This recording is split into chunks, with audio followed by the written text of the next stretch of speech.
Olá pessoal, como eu disse, nós vamos dar continuidade à aula passada, que nós falamos sobre a Terra como nossa morada, e vamos falar sobre um texto, explorar esse texto para que nós, a fim de discutirmos, mas respondendo algumas questões. É um enfoque que nós temos aqui no livro, o enfoque do livro, e nós vamos explorar ele um pouco aqui, vou ler com vocês, discutir rapidamente os pontos centrais e vocês vão estar elaborando, copiando a atividade, as perguntas que tem. Vocês vão copiar as perguntas no caderno, colocar lá o cabeçalho bonitinho, colocar a atividade segundo semestre de geografia, deixar no caderno. Não é preciso por enquanto enviar, tá?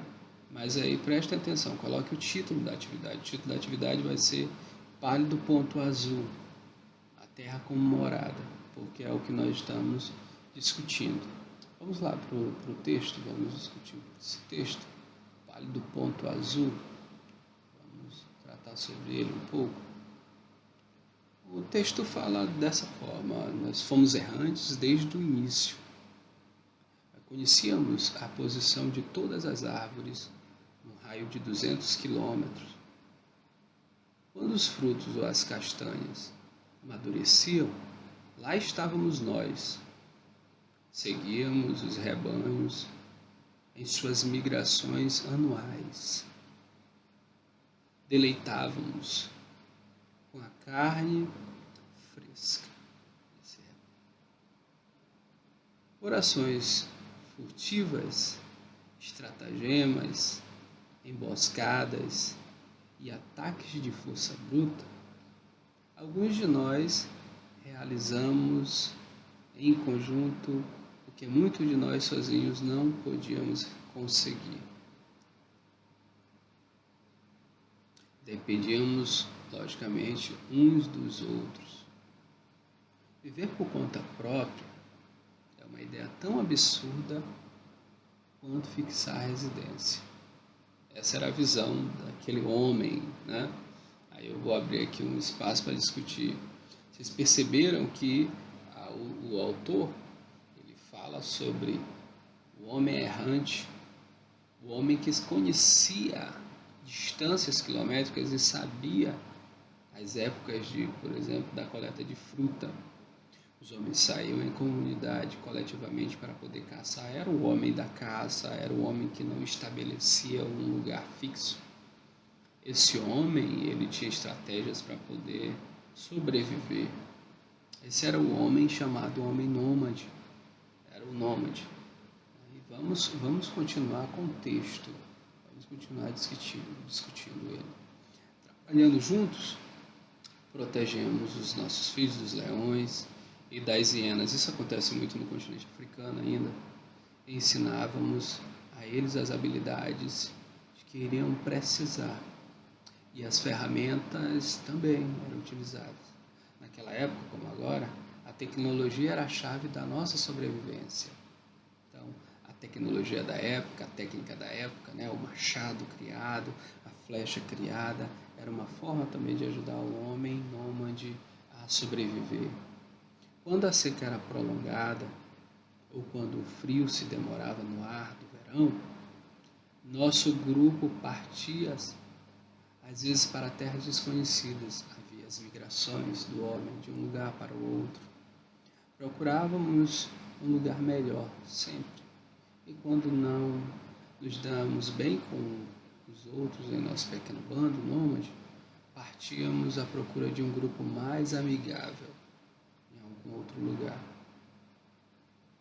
Sempre podíamos começar de novo. Sempre podíamos começar de novo. Durante 99,9% do tempo, desde o aparecimento da nossa espécie, fomos caçadores e saqueadores, errantes nas savanas e nas estepes. Não havia guardas de fronteiras, então nem funcionários da alfândega. A fronteira estava por toda parte. Éramos limitados apenas pela terra. Éramos limitados apenas pelo oceano e pelo céu, e mais alguns eventuais vizinhos. E, no entanto, quando o clima é adequado, quando os alimentos eram abundantes, tínhamos vontade de ficar no mesmo lugar, sem aventurarmos, sem aventuras, engordando, sem cuidado. Nos últimos 10.000 anos, no instante da nossa longa história, abandonamos a vida nômade, domesticamos plantas e os animais. Por que correr atrás do alimento quando se pode fazer com que ele venha até nós? Apesar de todas as suas vantagens materiais, a vida sedentária nos deixou irritáveis, insatisfeitos. Mesmo depois de 400 gerações em vilas e cidades, não queremos. A estrada aberta ainda nos chama suavemente, quase como uma canção esquecida da infância. Atribuímos um certo romance aos lugares remotos. A minha suspeita é de que um apelo tem sido meticulosamente elaborado pela seleção natural como elemento essencial da nossa sobrevivência. Longos verões, invernos amenos, ricas colheitas, caça abundante, nada disso dura para sempre. Está além dos nossos poderes predizer o futuro.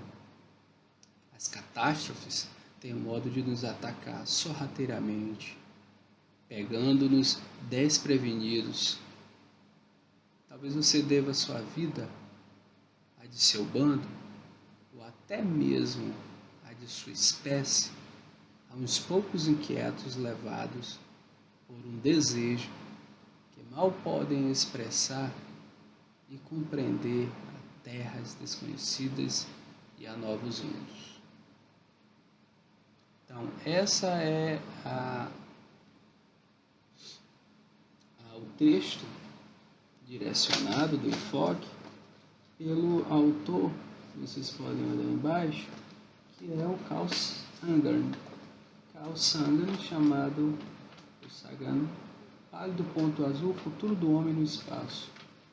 Vocês podem até baixar, é uma retrospectiva de como era o homem, essa retrospectiva de como o homem vivia no nomadismo e quando ele se torna sedentário. Então há duas perguntas aqui, que essas duas perguntas vocês vão fazer o cabeçalho, vocês irão respondê-la, mas respondam mesmo, usem bastante termos, ok? As perguntas são essas, atividade. Vamos lá. Carl Sagan faz uma analogia, uma comparação entre o que éramos e o que nós somos hoje. Discuta essa comparação a partir da seguinte frase. É para você discutir escrevendo lá essa comparação. Por que correr atrás do alimento quando se pode fazer com que ele venha até nós? Então você vai responder isso. Por que correr atrás do alimento quando se pode fazer com que ele venha até nós? Tem essa relação do nomadismo com o sedentarismo de 10.000 anos atrás, quando o homem para de determinado lugar, ao invés de buscar, de colheita, de caça, ele cria esse novo formato de sobrevivência. Segunda questão, são duas questões. O que o autor quer dizer com a frase? O que ele quer dizer com a frase? A fronteira estava por toda parte. Éramos limitados apenas pela terra, pelo oceano e pelo céu. Essa frase seria válida para os dias de hoje, os dias atuais.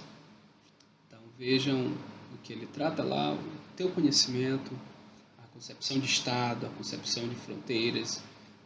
Colocaria também para que vocês pudessem antecipar o estudo de vocês e lessem um pouco sobre o chamado Tratado da Paz, Tratado de Westfália, que foi um tratado que elaborou as fronteiras sobre as grandes navegações.